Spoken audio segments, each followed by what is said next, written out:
But then, I have to apologize to the court because I could have spent a long time going back to Fort McNair trying to read everything. I just wasn't aware of what you needed me to know to fulfill my obligation as a witness here.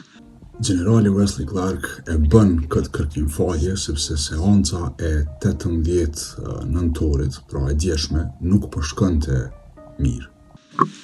So you talk about having only 3 meetings during the air up until the end of the air campaign, and the third one was probably in April 1999. So what's this one? I don't know. I don't remember going to this meeting. Generali Clark nuk ishte I përgatitur për kryes-ekzaminimin që po I bëj prej prokurorit.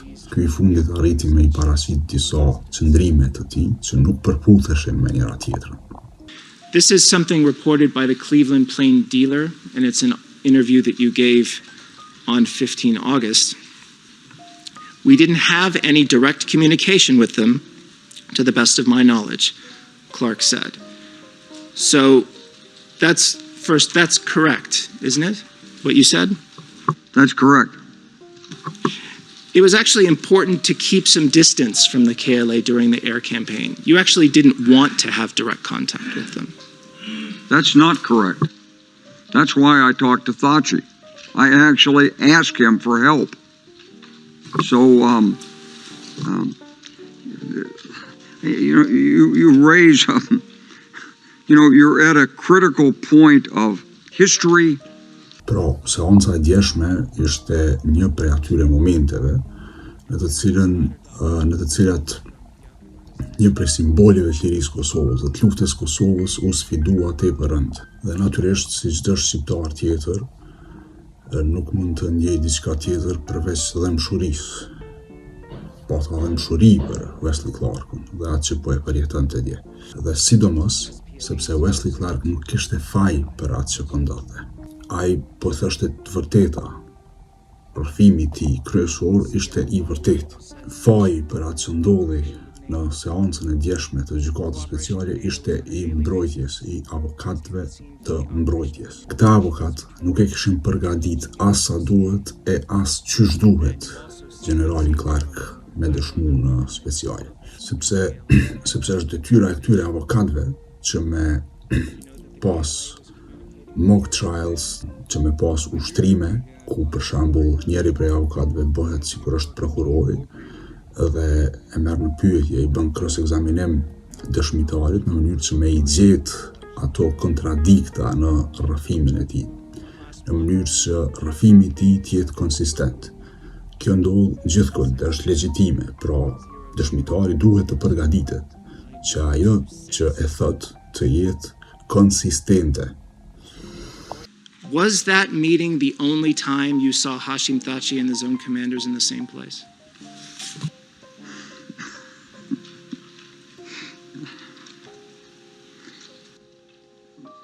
If it helps, to the best of your recollection. I'd say to the best of my recollection, probably not. Por këto ushtrime si duket janë bërë veç shkeleshko nga ana e avokatëve mbrojtës dhe prandaj ajo çka e pa ndje është në shpërputhje të plot me atë çka e kemi pa pardje dhe me të cilën ndjem mjaft mirë. Fatkeqësisht pra Wesley Clark ra në kurthet e prokurorisë disa herë, sepse këto kurthe kishin qenë si duket krejtësisht pa paramendueshme prej avokatëve mbrojtës. Për mu është misterioze se si avokatët mbrojtës nuk I kanë para pa këto gjëra, sepse është detyra e tyre për këtë gjë paguhen. Si është e mundur si nuk I kanë përdor as materialet të cilat materiale shumë të zakonshme, jo gjetje kush e di çka, po thjesht intervista të tij, deklarata të tij publike. Se si nuk I kanë përdor këto gjatë periudhës seancave përgatitore për dëshmitarin Clark. The question was, is it true that the KLA helps NATO locate targets inside Kosovo? And he says it is possible. And I put it to you that he couldn't have had a conversation with you about targeting, and this answer would also make sense. Well, he did have a conversation with me about targeting. Për të drejtën, unë nuk kam besu që ka një lidhshmëri kaq direkte mes propagandës së viteve 90 që kishte Serbia dhe cila ka logjikën e vet, me aktakuzën që ju është ngritur Thaçit, Veselit, Krasnisit dhe Selimit. Mirë, po kjo është shumë e qartë. Nëse shkoni dhe i dëgjoni komandantët serb, vetë Miloševićin, ministrat e tij, se çka kanë deklaruar gjatë viteve 90, është pra e njëjta linjë, është i njëjti thelb. Po e përsëris, ajo që Wesley Clark e tha për UÇK-n është shumë e vërtetë. Dhe fakti që një dëshmitar i tillë paraqitet në gjykatën speciale tregon se sa i lidhur ai është me rrëfimin e Kosovës, se sa të vërtetë ndjen ai rrëfimin për Kosovën. Wesley Clark s'ka pas kur farzori me u paraqitë në speciale, por është paraqitë sepse e ndjen atë rrëfim, domethënë është i lidhur për atë rrëfim, e di se ai është i vërtetë. Edhe kjo e bën edhe më të keqe faktin që mbrojtja nuk e ka përgatitur qysh duhet. Ka dy mundësi pse kjo ka ndodhur.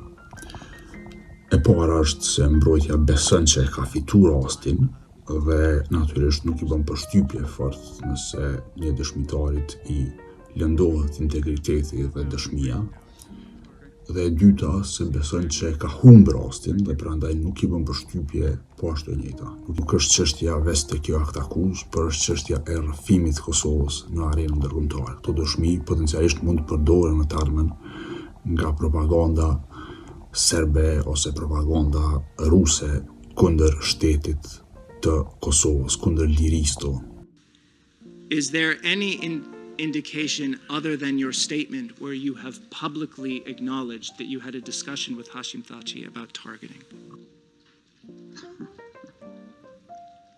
I don't know if there's such a statement, but if there is, you would probably have found it.